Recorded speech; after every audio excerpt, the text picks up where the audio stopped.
विधानसभा चुनाव को लेकर सरगर्मियां तेज हैं। नाणोद हलके से प्रदेश के पूर्व वित्त मंत्री कैप्टन अभिमन्यु को प्रत्याशी बनाया गया है। करेंगे उनसे खास बातचीत। सर, स्वागत आपका। धन्यवाद मान साहब, और सज्जन जी का बहुत बहुत आभार। सर, टिकट मिलने के बाद वे काफी गांव में गए हो, लोगों का कैसा प्यार मिल रहा है? देखिए, ये टिकट जो भारतीय जनता पार्टी के राष्ट्रीय नेतृत्व ने, मोदी जी ने, अमित शाह जी ने, नड्डा जी ने, नायब सिंह सैनी जी ने, मोहनलाल कौशिक जी ने, सबने मिलकर जो टिकट दी है, नाणंद की जनता को दी है। नाणंद के 5,000 से अधिक समर्पित भारतीय जनता पार्टी के निष्ठावान मेहनती कार्यकर्ताओं को दी है। और मेरा तो इतना ही काम है कि नाणंद की जनता को विधानसभा में जा कर के नाणंद की जनता की आवाज़ बन करके वहाँ गूंजूं। नाणंद की सपने जो हैं, आकांक्षाएं हैं, जो उम्मीदें हैं, जो आशाएं हैं, उन आशाओं को विधानसभा के अंदर गुंजायमान करते हुए चंडीगढ़ से उनको पूरा कराने का काम करूं। मैं नाणंद के जनता का, 36 बिरादरी का एक सेवक हूं, एक चौकीदार हूं, एक ताबेदार हूं, उनका एक सीरी सांझी हूं। इस संकल्प को लेकर के मैं चुनाव के अंदर जनता के बीच में काम कर रहा हूं। जी, अब की बार आप लोगों के बीच में गए हो तो लोग कह रहे हैं भाई अब की बार कप्तान साहब बड़े बदले बदले से नजर आ रहे हैं। नहीं, मैं तो ऐसा ही था और बिल्कुल हमेशा से ऐसा ही रहा। और विपक्षी अपने अपने तरीके से आकलन करते हैं, मैं उनके आकलन को भी सम्मान करता हूं और पूरी तरह से अपने हलके को समर्पित हूं। पूरा जीवन हलके के विकास को समर्पित है और हमारे नौजवान उनके भविष्य का निर्माण का सपना लेकर के अब इस चुनाव में जा रहा हूं। नहीं, जो बदलाव का कह रहे हैं ना, बदलाव में ये है कि कप्तान साहब कहीं ताश खेल रहे हैं तो उनके बीच में बैठ जाते हैं, कहीं 4 आदमी बैठे तो कप्तान साहब उनके बीच में बैठ जाते हैं, जबकि पहले ऐसा नहीं था। देखिए, पहले जो 15 साल पहले जब चुनाव में मैंने नाणंद में काम शुरू किया, मैं भी गांव-गांव के लोगों से अपरिचित था, गांव के लोग भी मुझसे अपरिचित थे। अब इतने लंबे समय के काल में पूरा का पूरा नाणंद आज मेरे लिए एक परिवार की तरह बन चुका है। अब मैं कहीं पर इस प्रकार से जो चुनाव प्रचार की पहले पद्धति होती थी, अब तो मैं व्यक्तिगत निजी संपर्क आराम से एक-एक जगह जाता हूँ, सब अपने हैं, सब अपने परिचित हैं।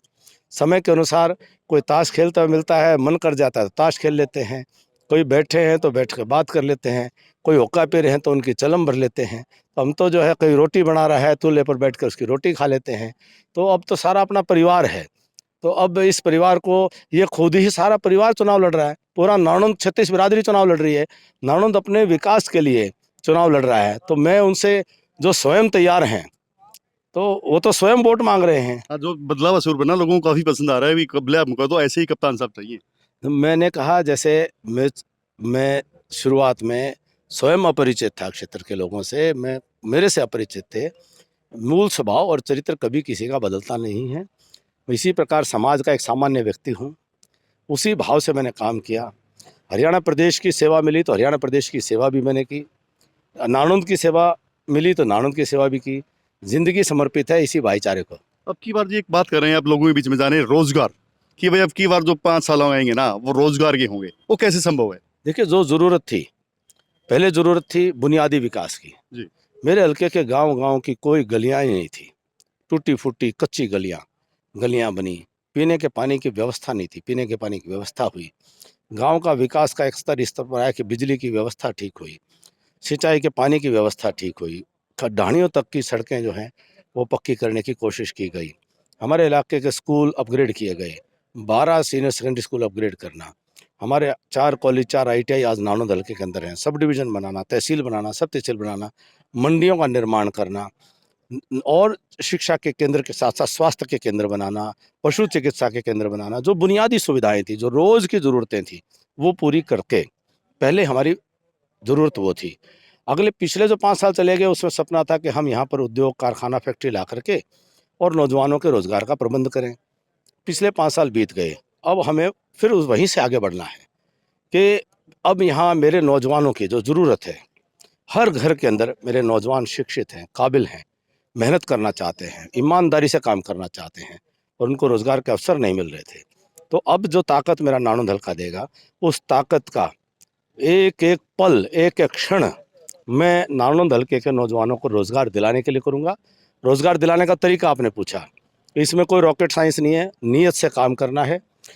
जितनी कोचिंग एकेडमी की ज़रूरत पड़े तो कोचिंग एकेडमी, कोई ट्रेनिंग एकेडमी की ज़रूरत पड़े तो ट्रेनिंग एकेडमी, तो हर महीने कोई रोज़गार के मेले लगाने की ज़रूरत है तो जहाँ जहाँ देश भर में कोई जो व्यापारी, उद्योगपति, कारखाने, फैक्ट्री वाले हैं, उनको बुला बुला करके भाई हमारे यहाँ के नौजवानों के लिए हम सुविधाएं देते हैं, आप आओ और यहाँ से रिक्रूटमेंट करो।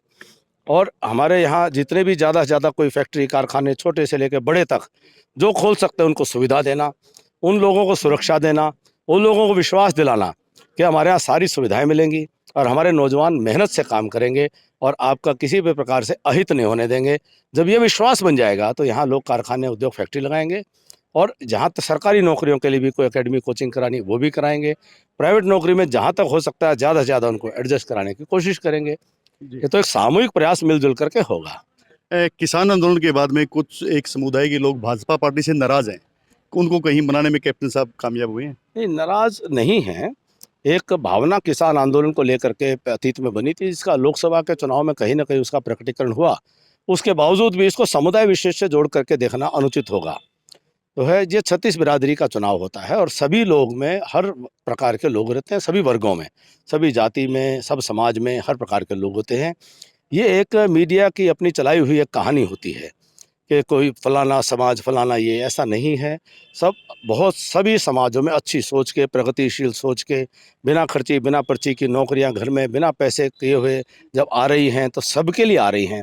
सड़कें बन रही हैं, सबके लिए बन रही हैं। प्रशासन सुधर रहा है, सबके लिए सुधर रहा है। अब हर गरीब को फ्री राशन मिल रहा है, 5 किलो सबके लिए मिल रहा है।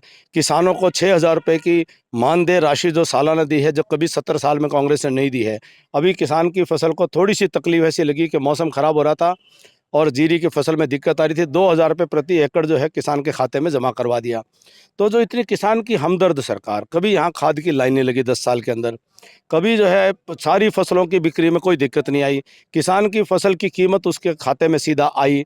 तो कोई ऐसा वो नहीं है। ये तो राजनीतिक लोग हैं, विपक्ष के पास में अब कोई मुद्दा नहीं है। अब विपक्ष इस चुनाव को जाति आधारित चुनाव बनाने की कोशिश कर रहा है और पूरी तरह से जो आज कांग्रेस पार्टी जो है वह है परिवारवादी लोग, वह अपने गैंग और गिरोह के गुर्गों के साथ मिलकर के हरियाणा प्रदेश में फिर से वो जात पात के नाम पर वोट लेकर के फिर वही गुंडई का शासन, फिर वही नौकरियां बेचने का शासन, फिर वही ट्रांसफ़र के अंदर पैसे लेने का शासन, फिर वही ठेकेदारियों में कमीशन खाने का शासन, फिर वही जो है स्कॉर्पियो लेकर के और सफ़ेद कुर्ते जामे लेकर के और हर चीज़ के दलाली के धंधे करने वाले लोग आज कांग्रेस पार्टी के साथ हैं, आम आदमी भारतीय जनता पार्टी के साथ है। अगर बात करें लोकसभा चुनाव की, लोकसभा चुनाव में 45,000 का एक बड़ा अंतर था। यहाँ पे एक जो कांग्रेस के उम्मीदवार जीते थे, उसको कैसे पाटोगे? मान साहब वो तो पट चुका है, अब तो मार्जिन आगे बढ़ रहा है। आप तो यहीं थे 2014 में भी तो इतना ही डिफरेंस था जी। आप तो स्वयं जो है आपने सारा देखा है। ये तो उसी दिन पट लिया था जिस दिन परिणाम हुआ था। नहीं, जिस दिन चुनाव परिणाम आया था जी। उसी दिन फैसला था। अब तो स्वयं जो है सब इस बात को स्वीकार कर रहे हैं कि भाई वो हमारे कहीं ना कहीं कैंडिडेट सिलेक्शन के अंदर कोई चूक रही थी। अब वो बीजेपी में भी नहीं रहे हैं जी। और वो जो बीजेपी के कार्यकर्ताओं ने खून पसीना एक करके उनको इतने वोट दिला दिए थे, आज उनको भी जो है वो ताने दे रहे हैं। तो ये तो एक चुनाव में और उसी कारण से कांग्रेस को ये लग गया कि उनका जो है बड़ा माहौल है। कांग्रेस का कोई माहौल नहीं है यहाँ। तो पहले दिन ही अगर ये कोई भी कार्यकर्ता यहाँ पर होता बीजेपी का, वो यहाँ से जीत करके जाना था और 2-2.5 लाख की जीत होती। हरियाणा में और तरह का बहुत ज़बरदस्त तरीके का उत्साह रहता, फिर भी ये तो पहले दिन ही खत्म हो लिया था।